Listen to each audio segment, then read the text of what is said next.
Yes. Okay, so we're moving towards the end, and we'll be looking at topic F, and that is auditor reporting. And yeah, that's the last stage of audit. It's the last part, really. I know most of you have gone through something similar, so I don't want to like waste a lot of time on it. I will highlight the key things that we need to note as we are forming an opinion on the financial statements. And then we will go ahead and we see the different forms of opinion that can actually be issued on financial statements.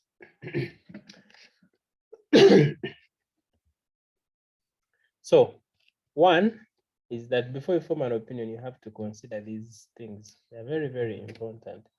You have sufficient and appropriate audit evidence. That is very, very important. You need to be very sure that before you issue this opinion, then you have evidence that is going to back up your opinion. Okay, because remember when we are reporting, when we are issuing an opinion on financial statements, we issue an opinion based on what? Based on the evidence that we have gotten. So before you issue this opinion, you must be comfortable, you must be confident that you have sufficient and appropriate audit evidence. Okay, then uh, uncorrected misstatements are material individually or in aggregate in accordance with the standard. So you need to be because you might have uncorrected misstatements or those misstatements that you have identified and they haven't been passed in the what in the financial statements. So one, you need to confirm either they are material. Sorry, I mean you need to consider if they are material individually. Individually we mean when you look at them one by one, or when you aggregate them if they are actually material. And if they are material, then you will need to know, you will need to determine what needs to be done on these financial statements. Either you discuss with management and you get them posted, but if management cannot post these adjustments, which are material, then you consider the implication that this has on the audit opinion. Then, of course, you have to consider whether the financial statements adequately disclose the significant accounting policies. Significant accounting policies uh, significant accounting policies are definitely, the accounting policies that we always disclose in the financial statements. Let me just show you an example.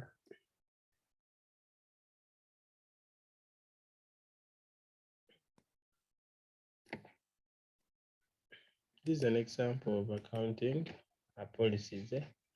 Basis of preparation, revenue recognition, property and equipment, uh, accounts receivable, net assets, impairment of financial assets, cash and cash equivalents, financial liabilities, translation of foreign currencies. Okay. So this is the this is this is the this is the sort of accounting policies that we would want to see properly disclosed, properly included in the financial statements before we form that opinion on these financial statements. Then the accounting policies are consistent and they are in line with the applicable financial reporting framework. If they are not consistent and if they are not in line with the accounting framework, of course, that would mean that the financial statements are not prepared in accordance with with applicable financial reporting framework. So you have to think about the implication that this has on the what? On the audit opinion. Then you need to consider whether the information presented in the financial statements is reliable, relevant, comparable, and understandable. I think we all know what this means. Uh, you know, what basically this means is that it should be exhibiting the fundamental characteristics of financial information: reliable, relevant, comparable, and understandable. If it is not understandable, then we have an issue. If the information is not reliable, then the financial statements are not giving a true and fair picture. Then you need to be sure whether the financial statements provide adequate disclosures to make sure that they can be understood by the what? By the user. Those disclosures and explanatory information that we always have along with the financial statements is not there for fun. Okay, but it is there to make sure that these financial statements can actually be understood, they can actually be properly interpreted by the users. Then the accounting policies, indicate. I mean, we need to be check or consider whether the accounting policies indicate management bias. Sometimes management can be biased when they are preparing these financial statements. So you need to consider whether there's any bias by management when preparing these financial statements. Then, of course, the financial statements achieve fair presentation for financial statements. I think that's very obvious. When we're preparing these financial statements, we are aiming at making sure that they give a true and fair picture. And then, of course, the overall presentation, structure, and content of the financial statements is appropriate. We have prepared these financial statements properly. We do not have any missing information. We do not have any gaps. We don't have any misleading terminologies being used in the financial statements. In the financial statements and the related notes represent underlying transactions. Of course, if the financial statements represent underlying transactions, it means that the information is reliable. Then if the reverse is true, then it means the information is not reliable, and then the financial statements do not meet a fair presentation. And then the financial statements adequately refer to or describe the applicable financial reporting framework. Are we together up to that stage? Yes, yes.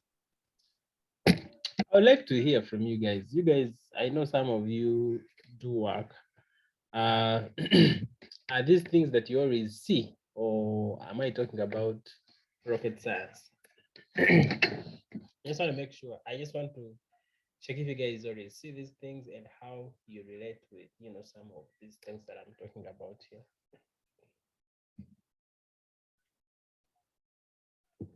Jen, can I start with you?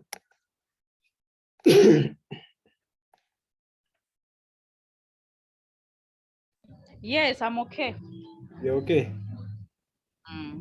Do you already see these things in your financial statements? Yeah.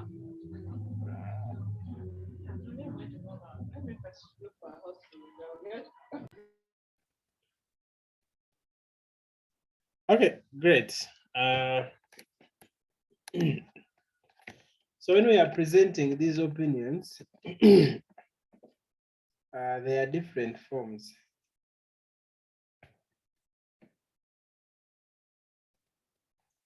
Of opinion. We have a modified opinion, and then we have modified opinion. And then modified opinion is further subdivided into 3.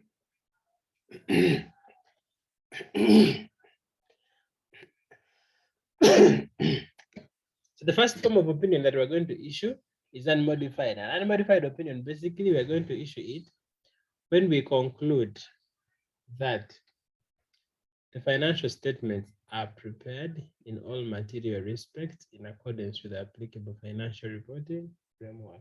Basically, you have audited these financial statements, you have gotten evidence, but everything is okay. There's no material misstatement. That is when you issue a modified opinion. Or even if you don't get evidence, but still there's nothing that makes you believe that there's any material misstatement, you will issue a modified opinion. Sometimes people like calling it a clean opinion, but that's a language for lay people. Us as accountants, we should be using the right terminology, which is in ISA 700, which is unmodified opinion, where you're going to basically say that. Let me give an example. Actually, I think I have it here. You see these financial statements? We are saying that the report of the independent auditor to the members of Rotary Club of Kampala City.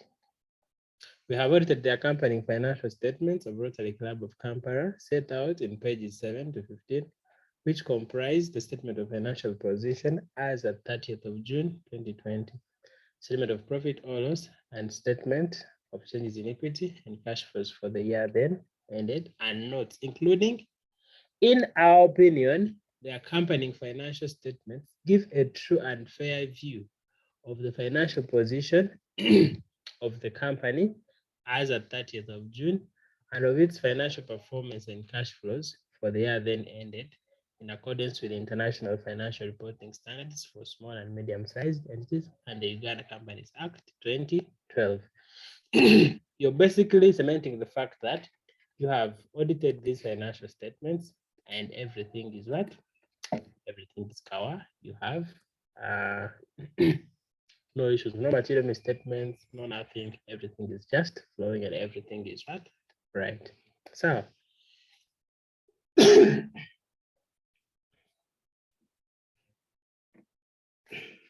are we together up to that stage?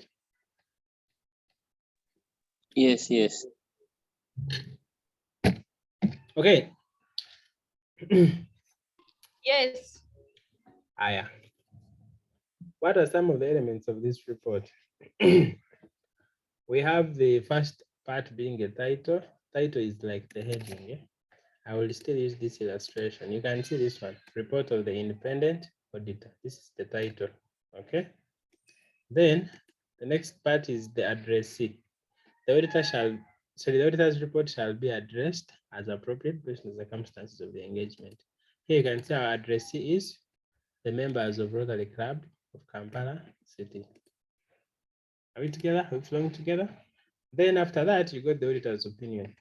Those two paragraphs that I've just read for you is the auditor's opinion. In our opinion, the accompanying financial statements present fairly in all material respects in accordance with the applicable financial reporting framework. In our case, it was IFRS for SME and the Uganda Companies Act. Then in our opinion, the accompanying financial statements give a true and fair view. Now, these two paragraphs are applied interchangeably. You might not get the difference very, very, very well, but I'll try to explain it for, to broaden your understanding. If I'm auditing Jenny's company, Jen, which financial reporting framework do you use? Do you use IFRS or IFRS for SMEs? Sorry, IFRS. Use IFRS. So Jenny's Yes. company uses IFRS. Now, IFRS is a fair presentation framework. Okay. So when I am issuing an opinion on Jenny's company, I'm going to say it gives a true and fair view, or I'm going to say it presents fairly in all material respects. The word fair will come out. But if I'm auditing an NGO, let's say Uganet, I don't know if everyone knows Uganet. Most of those NGOs use cash basis accounting, or some just have their own accounting policies where they say, for us, we account for this like this period. Not IFRS, not IFRS for SMEs, not any gap. Generally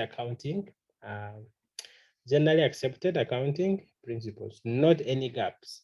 Those ones, we call them other financial reporting frameworks, which are not generally acceptable.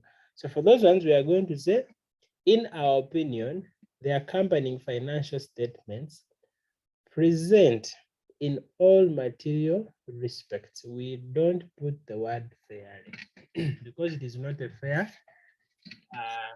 fair presentation framework. The fair presentation framework is IFRS for SMEs. I'm not sure about other countries. Other countries have other financial reporting frameworks, which are also fair presentation frameworks. But specifically for within East Africa, most of us use IFRS and IFRS 4 SM is are we together? So when you see someone giving an opinion and they are not putting the word fairly anywhere or true and fair, don't say that this person is not having the right terminology in his audit opinion. It could actually be that he's presenting his financial statements not on a fair presentation framework.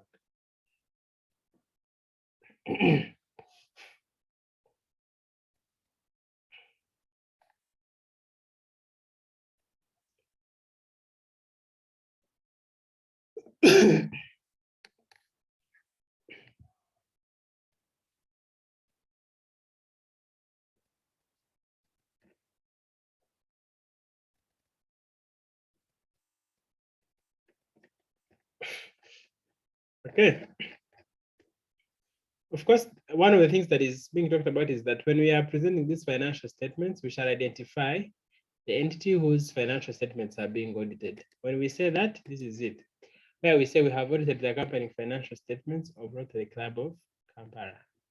That is identifying the entity for which the financial statements are being audited. State that the financial statements have been audited. You have seen this one.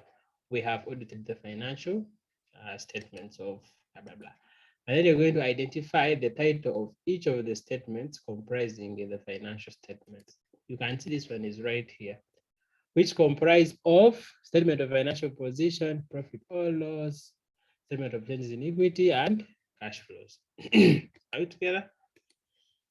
And then refer to the notes and the significant accounting policies. That one, I think you saw it in the paragraph. And for the year then ended, and notes including a summary of significant accounting policies. And then we are saying specify the date of or period covered by each financial statements comprising financial statements. I think we saw that part. Which comprises the statement of financial position as at 30th of June, profit or loss, changes in equity, and cash flows for the year then ended. So you see, we have to specify the what? The year. And then the next part is the basis for opinion. Basis for opinion basically is what are you basing on? That is very, very important. Let me just show you the basis for opinion paragraph. You see this one, basis for opinion. We conducted our audit in accordance with international standards on auditing. Our responsibilities under those standards are further described in the auditor's responsibilities for the audit of the financial statements section of our report. We are independent of the company in accordance with the international standards, ethics standards, Board of Accountants, Code of Ethics for Professional Accountants, together with the ethical requirements that are relevant to our audit of the financial statements in Uganda, that's ICPAU. And we have fulfilled our ethical responsibilities in accordance with these requirements and the ISBA code. We believe that the audit evidence we have obtained is sufficient and appropriate to provide basis for our audit opinion. You have to talk about what makes you confident. I have done my audit in accordance with the ISAs. I am independent in accordance with the ISPA Code of Ethics of Accountants. Then I have sufficient evidence for which to base my opinion on. Are we together up that stage? Yes. Okay. Then after that, we talk about going concern. Now, going concern, here it is going to come through. This is other information.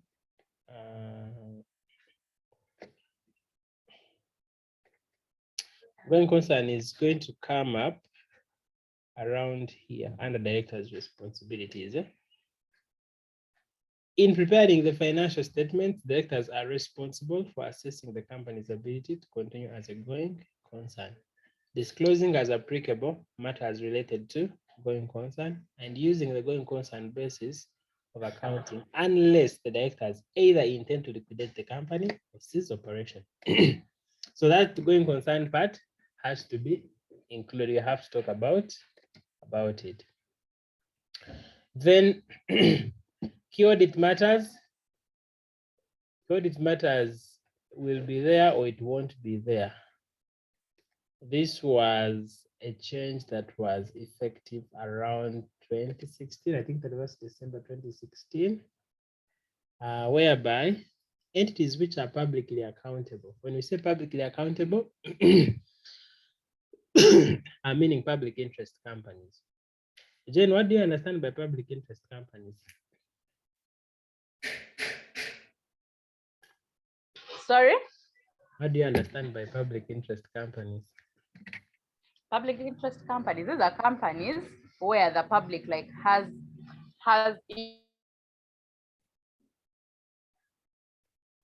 Jane, we have lost interest.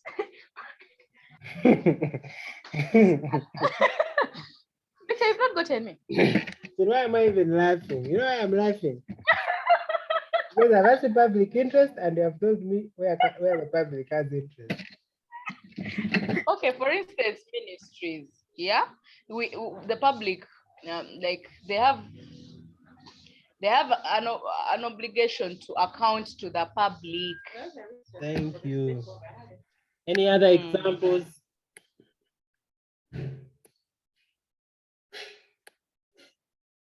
Any other examples of public? No, what other example do you have for public interest companies? No, from your side.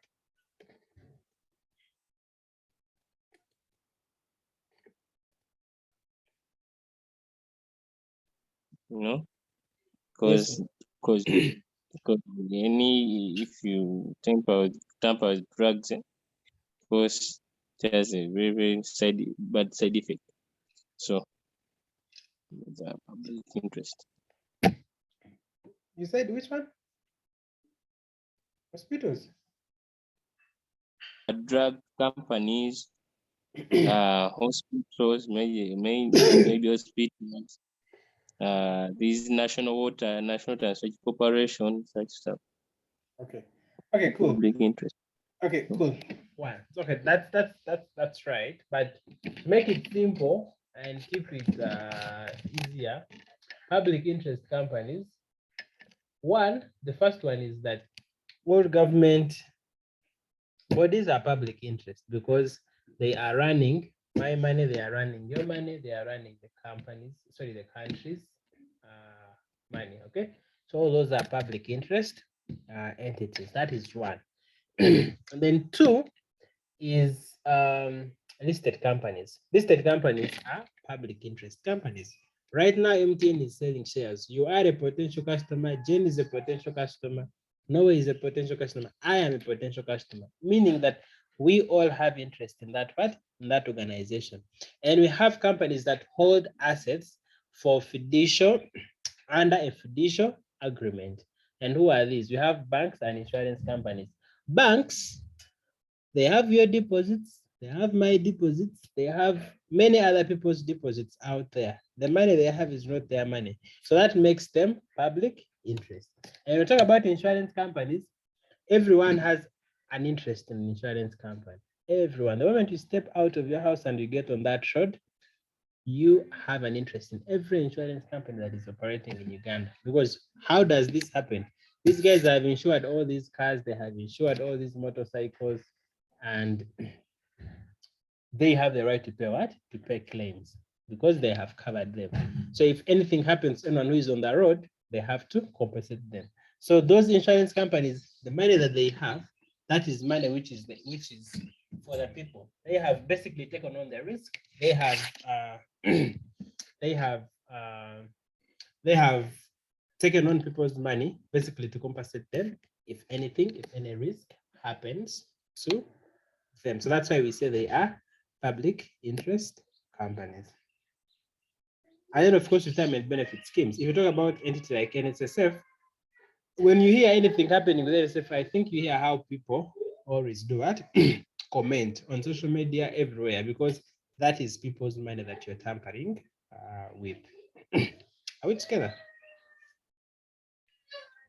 So for those entities, you're required to include key audit matters paragraph, their audit part, their audit opinion. And key audit matters, what does it bring out? It basically wants the auditor to highlight sections of the audit, or what areas of the audit stood out in the auditor's judgment. It is left to the auditor to determine what is really a key audit matter. In your judgment as an external auditor, what stood out? That is one. Why do you think it stood out? And what do you do to make sure that you address the risk associated with that particular aspect or that particular area of the what? Of the audit. And most of the times, these areas that we refer to as the key audit matters, either they are the very complex areas, or they are the high risk areas, or those areas that involve a lot of judgment and estimation. Let me give an example. If I'm auditing a bank, most of the times, one of the key audit matters is always going to be, for the banks, it's always going to be the loans and advances, because a bank really is about giving out loans and getting interest out of them, nothing else. You're going to find that if the bank has revenue of 100 billion, 90 billion is going to be from interest on loans and what? And advances. So it's like the heart, it's like the core of the bank's what?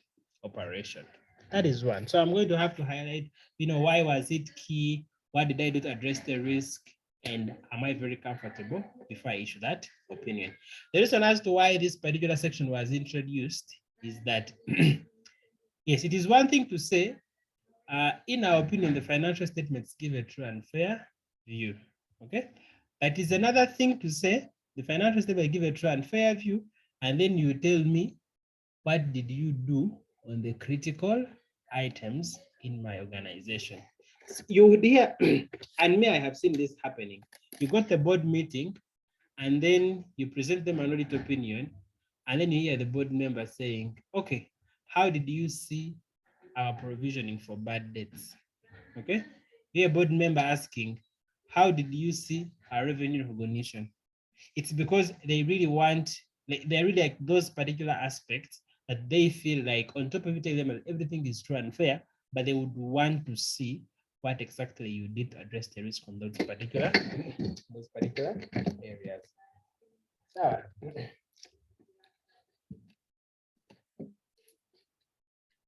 other information, you also have to talk about other information in your auditor's report. It's one of the sections you have to highlight. And said the directors are responsible for other information.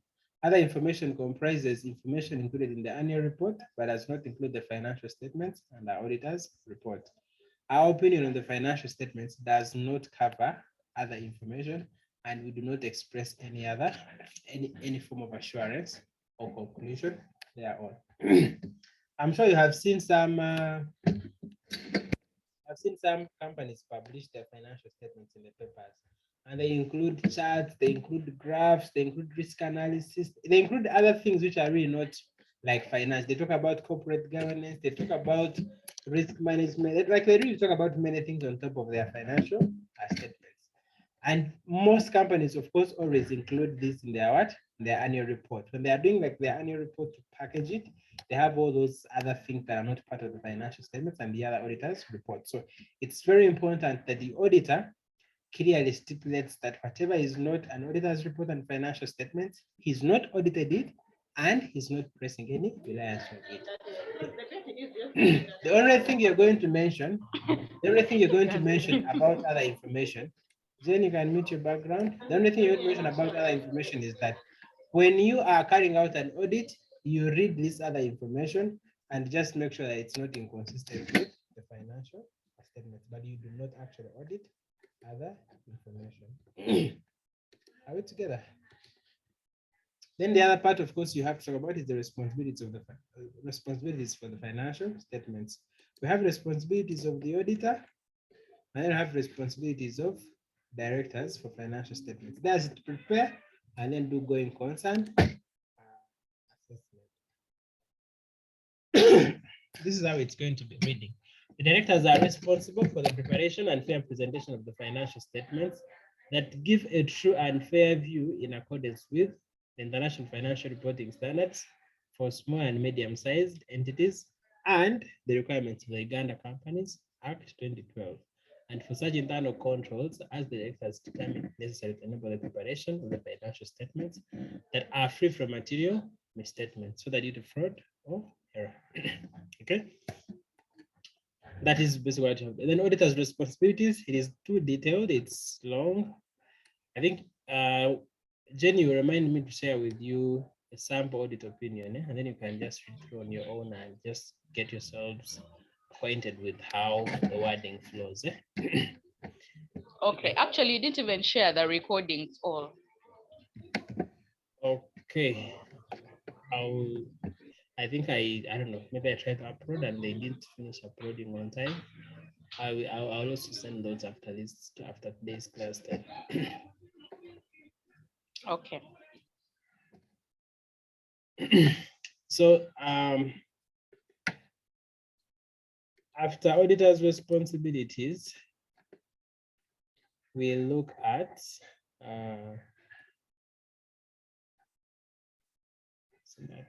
that it?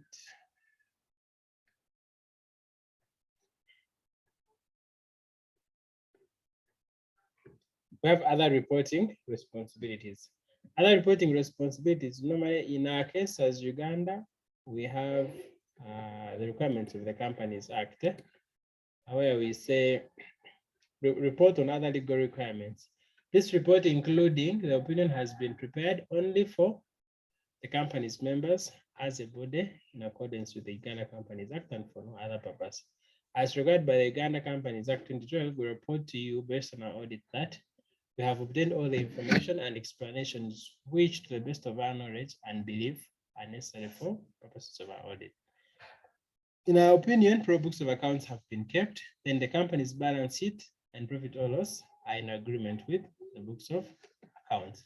So this is the sort, and then of course, this is the sort of like other report. Now, these other reporting requirements or responsibilities is going to vary from one country to another depending on the local regulations.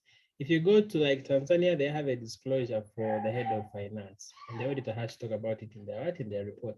And for us in Uganda, we are only required to talk about that particular area, which is a requirement from the Companies Act. At the end of the day, when you carry out an audit, the Companies Act wants you to specify if books of accounts have been kept, if the balance sheet and P&L are in agreement with the books of accounts, and if you have obtained all the information that you need to carry out the audit. Then you put the name of the engagement partner, signature of the auditor, auditor's address, and then date of the auditor's report. And I will have an example here. This is the name of the engagement partner, then the reference number, the firm name, address, and then you put the what? You put the date. Are we together up to that stage? Yes. Under the auditor's responsibilities, there is a little bit more detail, okay? And maybe I just wanted to highlight something.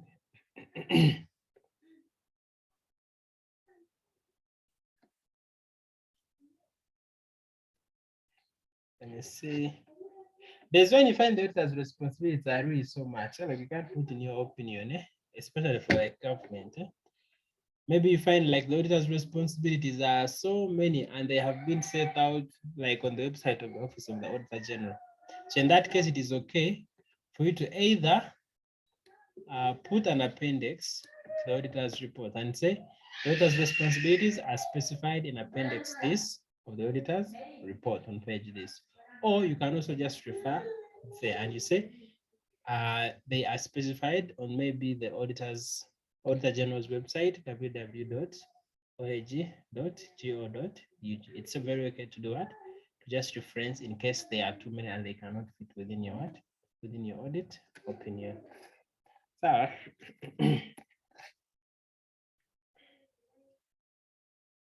hope we are all together up to that stage. Yeah, we are not having a break. We shall have a break at the top of the hour. Every top of the hour, we shall have a break. Okay. I always space my breaks after 45 minutes, and I know we started around 6:15 or something. So I think we'll have it at the top of the hour. All right. Yeah.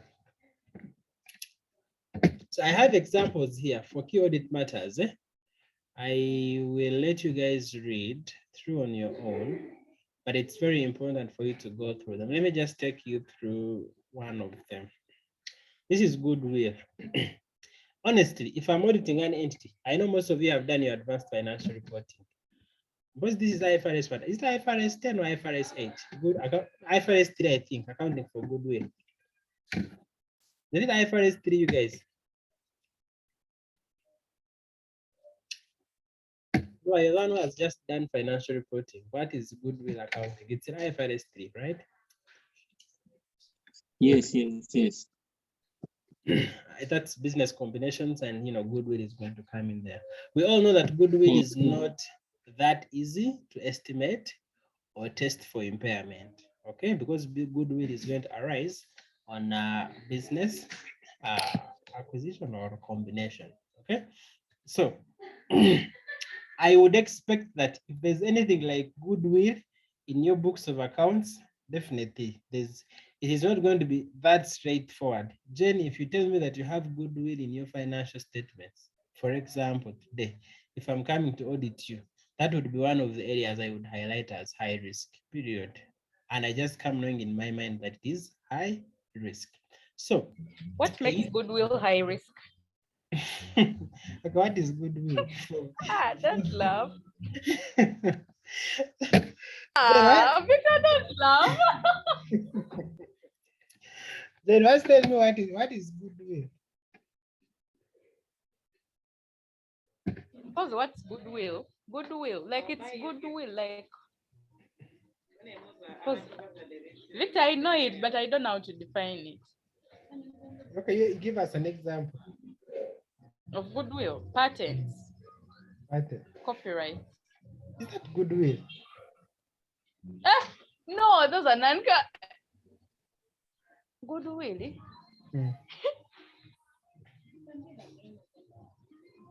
Goodwill. Yes. It can be like the name of the company. Goodwill is the reputation of the business. Okay.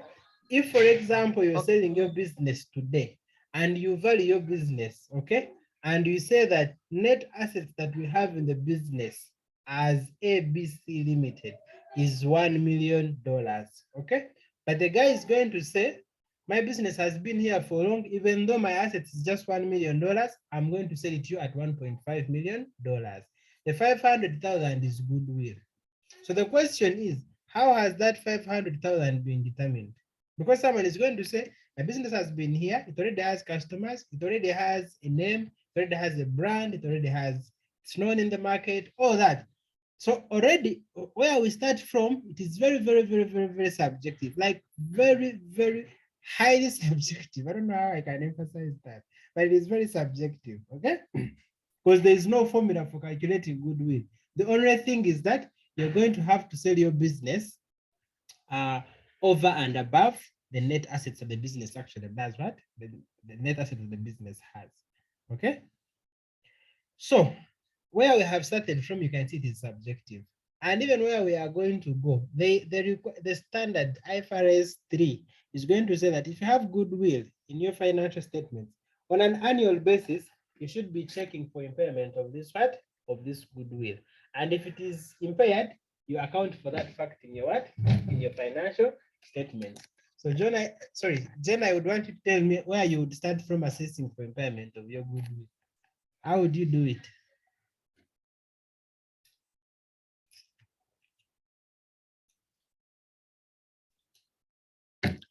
Jen, do you have an idea?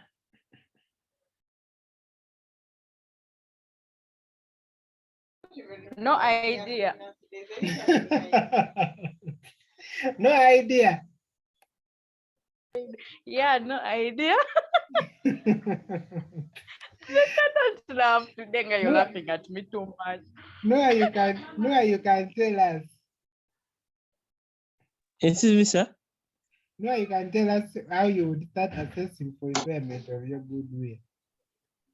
How I start to assess for impairment for goodwill, eh? Yes. Of course, I look at the market share. I can look at you mean the factors or how I do it? The computation.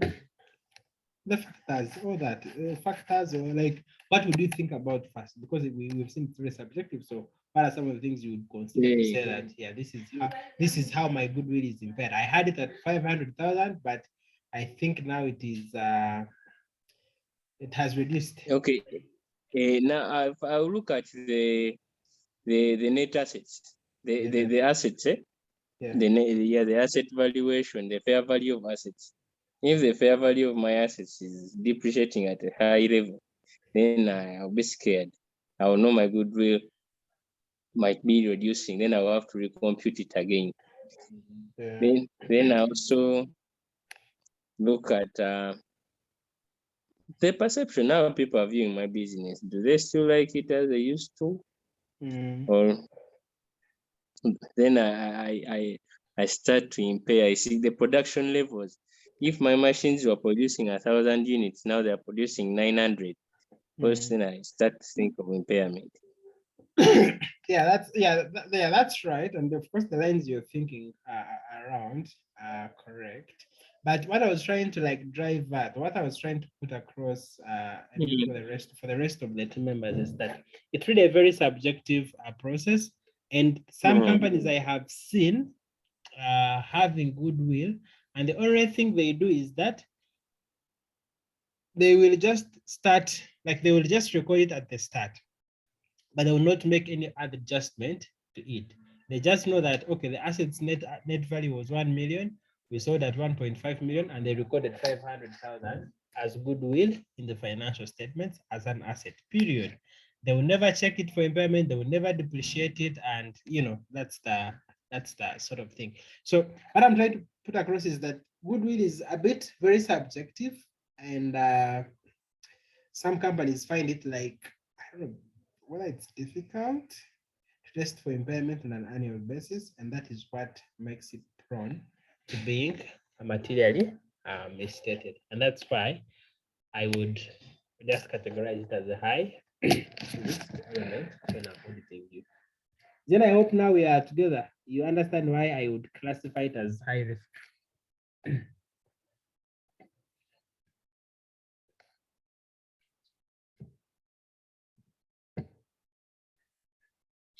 Then I can't hear you.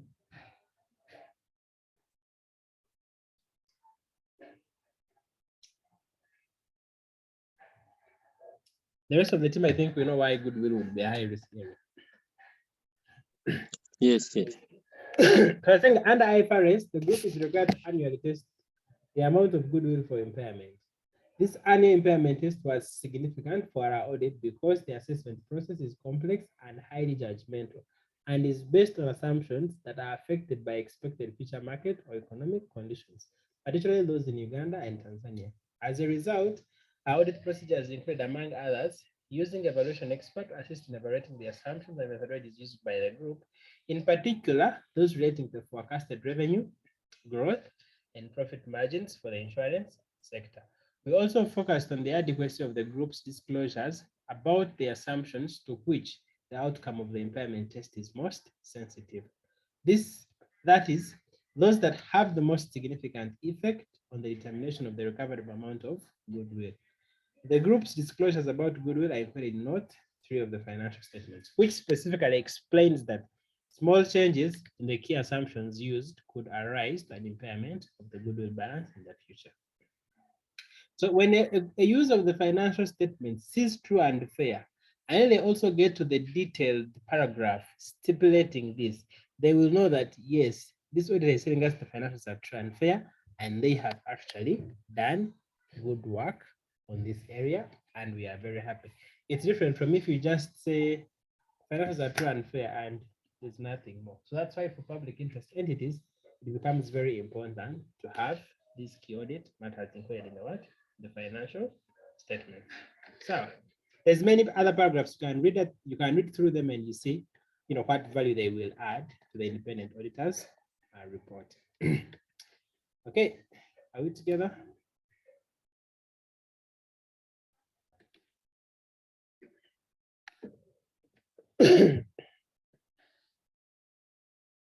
So we said that if you've audited these financial statements and everything is okay, you're going to issue a modified opinion. But if you have some issues, things that you think are not proper, as an auditor, you're going to have to issue modified opinion. Okay.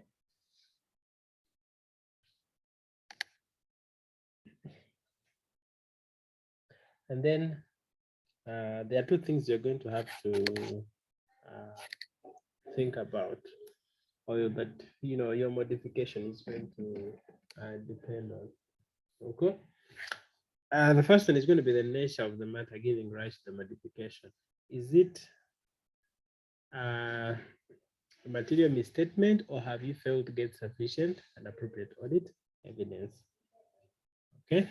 So the auditor's judgment about pervasiveness of the effects. There's the other thing that you have to consider is whatever the effects are in A above, how pervasive are they to the financial statements?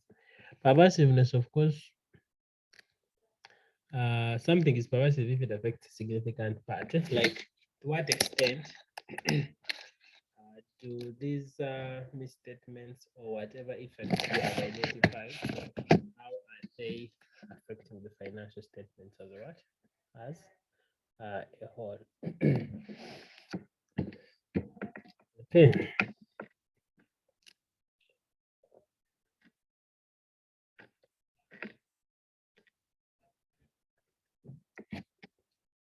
So something is pervasive, or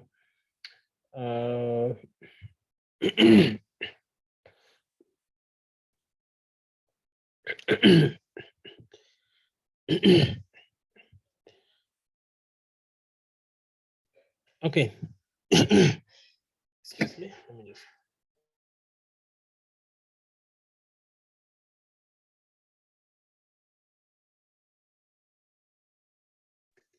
So we're saying that I mean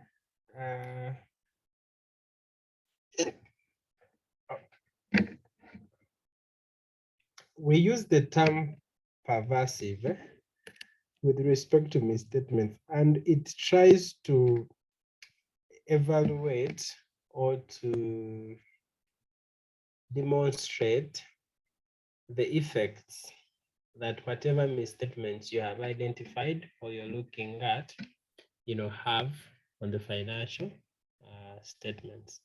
Okay. Pervasive effects are those that are not confined in one area of the financial statements, or if they are confined, they represent a substantial portion of the financial statements. A very good example would be like you have revenue of 3 billion and there's a misstatement of 1 billion. The misstatement might only be in revenue, but even if it is confined in just one area, it is still very significant. That is one example. And then another example you can think of is, a misstatement that is going to be affecting like revenue, receivables, and maybe payables. The misstatement is really touching different sections of the financial statement. So we would say that that is what pervasive, because it's really touching very many aspects of the financial statement.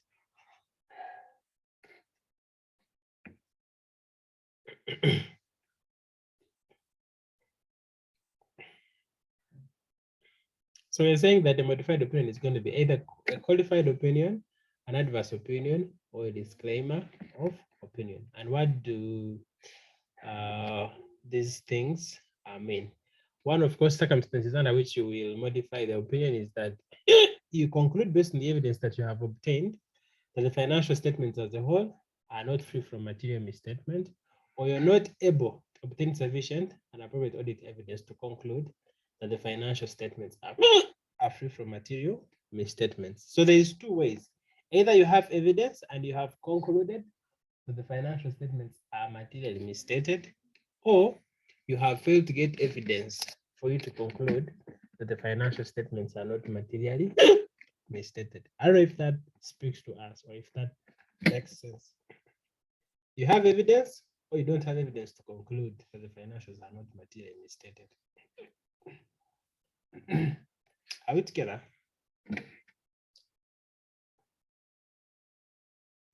Yes. Yes. Okay. The type of modification that you're going to give. We have qualified opinion, and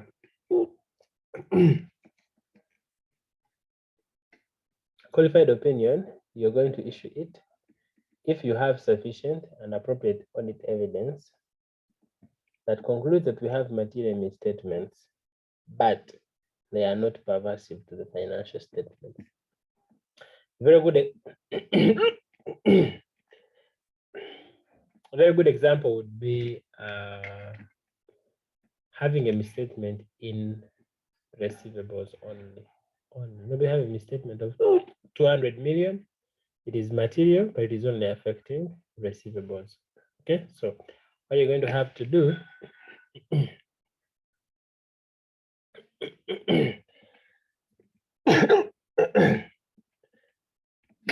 excuse me.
Sorry, excuse me. Let me see. I hope I'm having some issues with with my throat, but let me see how this goes. So we're saying that if you have this material misstatement, but it's only affecting a particular part of the financial statement, it is not pervasive, or it is not affecting a significant part of the financial statements, and it is material, then you're going to have to issue a qualified opinion. Basically, what you're trying to put across in that kind of opinion, you're trying to say that the financial statements give a true and fair view, except for this much in receivables. You're basically saying that everything else is okay except receivables, and you describe in details why you think it is not okay. That is one example. Then you're not able to get sufficient and appropriate audit evidence, but you conclude that the effects on the financial statements are material but not pervasive. You still issue a qualified opinion. Either you have evidence or you don't have evidence, but you expect the misstatement to be material but not pervasive. You only restrict your qualification to a particular area. You could have everything else being okay, but then maybe revenues overstated by like 500 million. Please feel free to confirm that everything else is okay except for revenue. Are we together? Yes, we are together. Adverse opinion. You have obtained sufficient and appropriate evidence that you conclude that the financial statements are materially misstated, and the misstatements are both material and pervasive to the financial statements. That is when you're going to say that, in our opinion, the financial statements do not give a true and fair view. Basically, with adverse opinion, everything is just wrong. She will be like things are really bad. You have these misstatements, they are material, they are pervasive to the financial statements. The disclaimer of opinion. Disclaimer of opinion is a very funny opinion to give. You basically disclaim an opinion. You don't express an opinion. You say, we are not able to express an opinion on these financial statements because of the matters described in the disclaimer of opinion paragraph below. Basically, you don't give an opinion. That's it. You have tried and you're not able to get sufficient and appropriate audit evidence, and you expect the possible effects of material misstatements to be both material and pervasive. Are we together up there? Yes, yes. Yeah, yes, we are together. The form and content, the aspects that we have looked at on the different elements of the auditor's report that are going to change. Where we were saying auditor's opinion, okay? If we modify, remember this part, let me just go back and just show you people. Here where we are saying opinion, okay? When it is a modified opinion, you're going to have to specify qualified opinion. We're going to have to put disclaimer of opinion. We're going to have to put adverse opinion. You don't just say opinion like the good one. You have to specify whether it's qualified opinion, whether it's adverse opinion, or whether it is disclaimer of opinion. Are we together?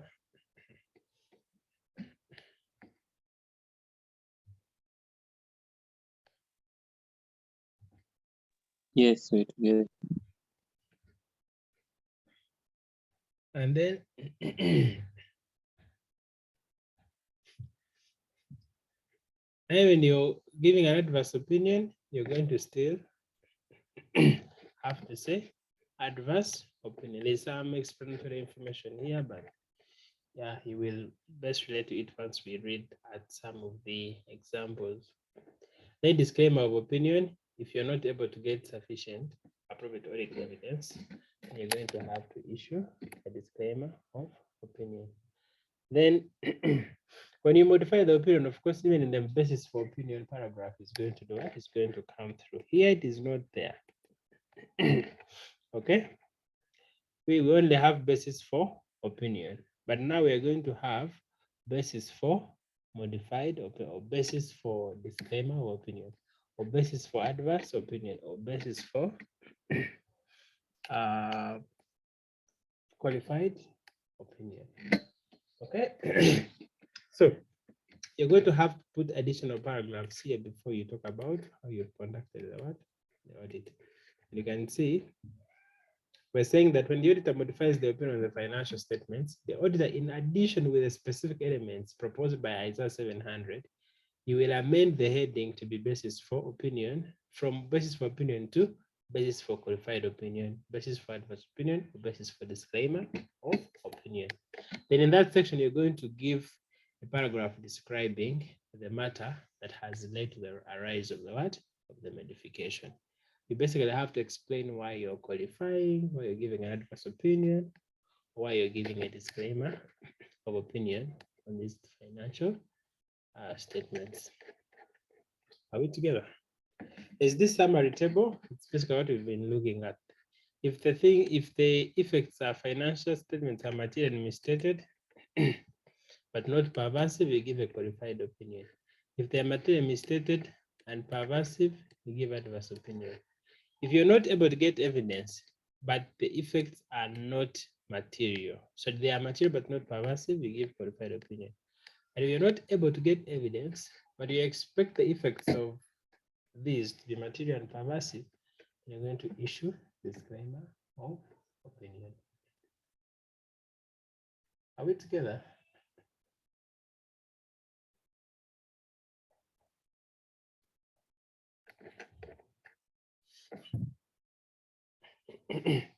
So we have different illustrations here.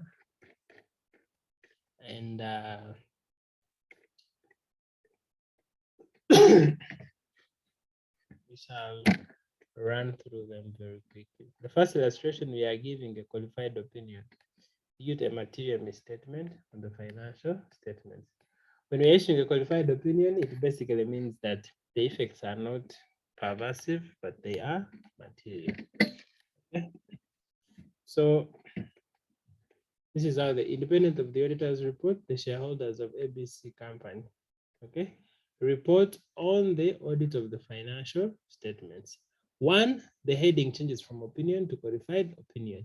And we are saying that in our opinion, except for the effects of the method described in basis for qualified opinion section of our report, the accompanying financial statements present fairly in all material respects the financial position of ABC company as 31st December 2011 and of its financial performance and of its cash flows for the year ended in accordance with the International Financial Reporting Standards. Then, of course, there is this paragraph which does not change. We had already looked at it.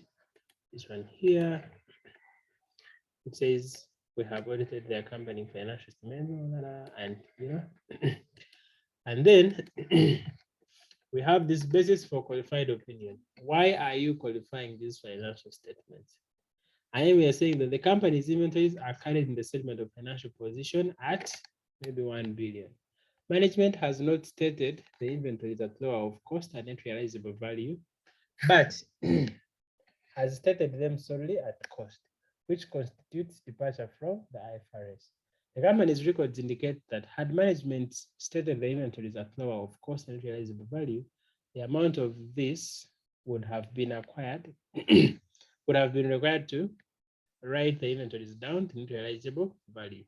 Accordingly, the cost of sales would have been increased by this much, and income tax, net income, and shareholders' equity would have been reduced by this and this respectively. So this shows you that this guy has analyzed his misstatement. His misstatement is in stock, okay? And he's qualifying stock in his what? In his audit opinion. Are we together?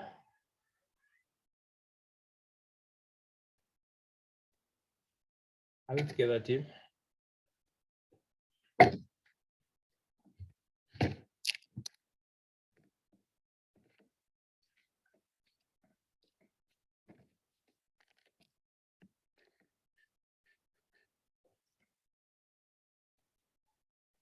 Guys, are we together?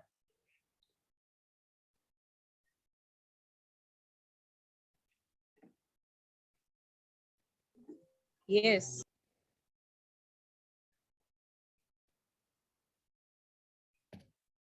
Okay. Let's look at the illustration number 2. Adverse opinion due to material misstatement of the consolidated financial statements. Why would we be issuing an adverse opinion? Someone explain to me why we would issue an adverse opinion.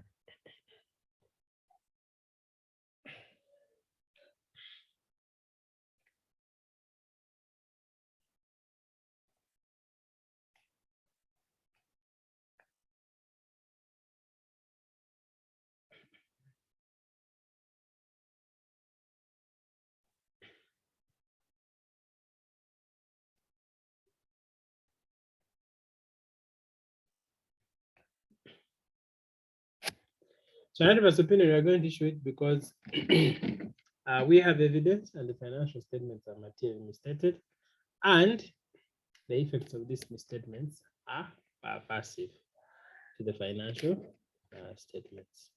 Okay.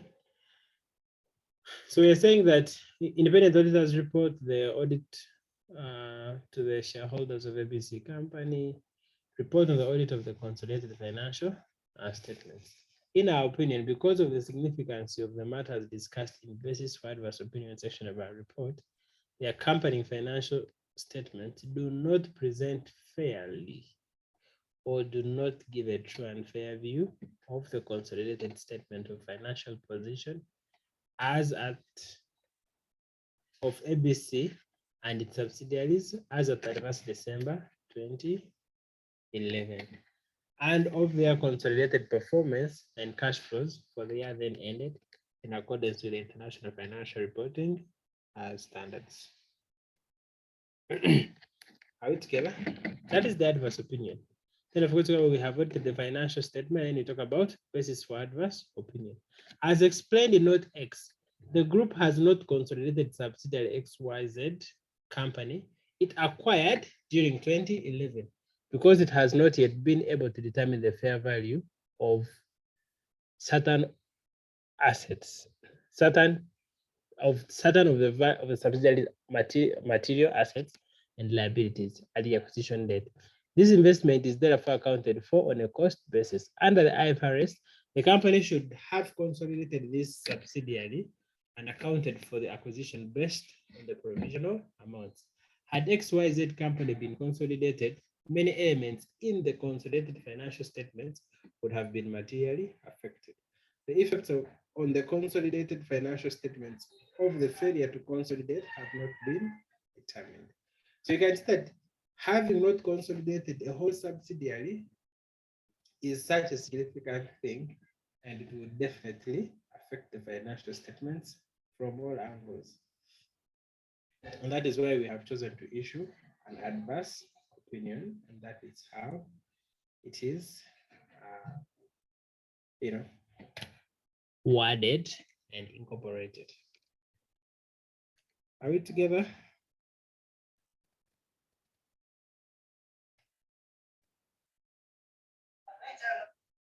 Are we together up to that stage?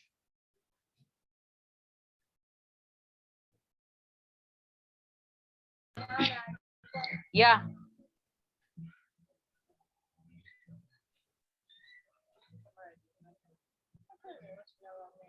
Okay, great.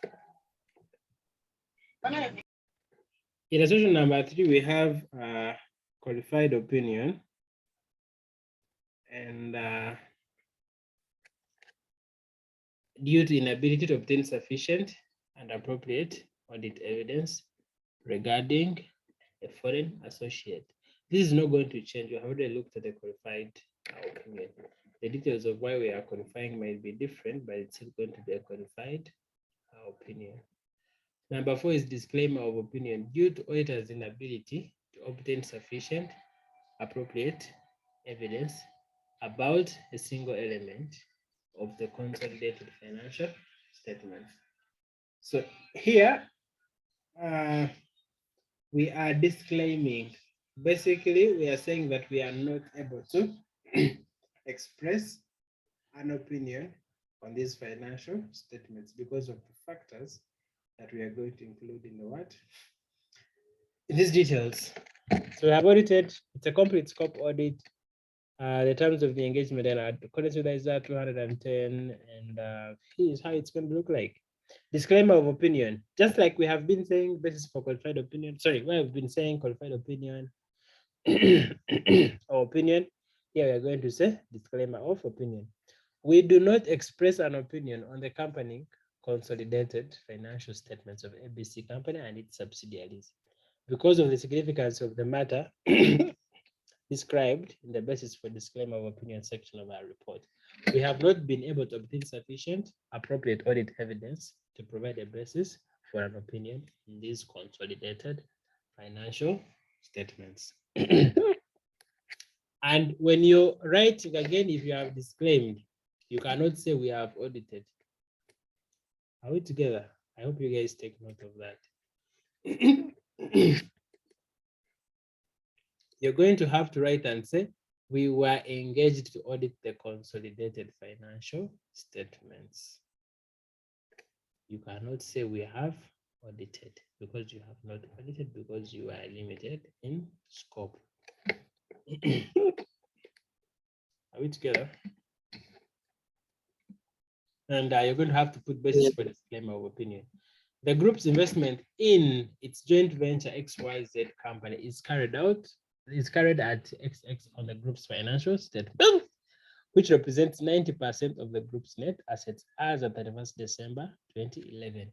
We were not allowed access to the management and the auditors of the XYZ company, including XYZ's auditors and audit documentation. As a result, we were unable to determine whether there were any adjustments. So you can see this one, it's a whole company where they have invested and haven't been given financial statements of that company, and they haven't even been allowed to discuss anything with the auditors of the other company, but they're just including this this particular aspect in their what? In their financial statement. And it's very significant because it's representing 90% of the net assets of the what? Of the group. And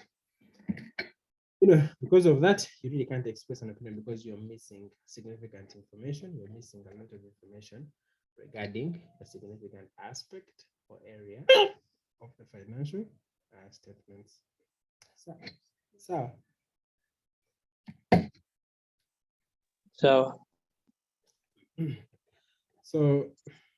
that's it basically. You can read through these illustrations and just make sure that you get familiar with how the wording is going to switch depending on the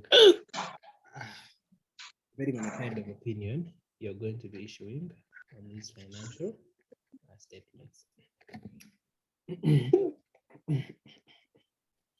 Okay. Okay. And that brings us to the end of this topic.